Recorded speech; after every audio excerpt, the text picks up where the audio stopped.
দুর্গাপুরে ৮০০ মেগাওয়াটের নতুন ইউনিট গড়ে তোলার কাজ ইতিমধ্যেই শুরু করেছে দামোদর ভ্যালি কর্পোরেশন। শিল্পোন্নয়নের এই বৃহৎ পদক্ষেপকে ঘিরে প্রশাসনিক তৎপরতাও বেড়েছে।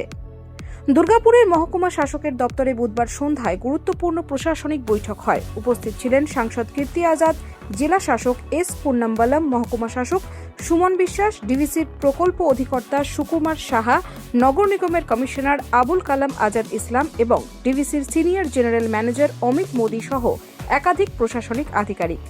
শুধু শিল্প সম্প্রসারণই নয়, পরিবেশের ভারসাম্য রক্ষার দিকেও জোর দেওয়া হয়েছে। এই প্রকল্পের জন্য ৭,০০০ গাছ কাটা পড়বে, সেই জন্য প্রকল্প এলাকার আশেপাশে বৃহৎ পরিসরে বৃক্ষরোপণের পরিকল্পনাও নেওয়া হয়েছে।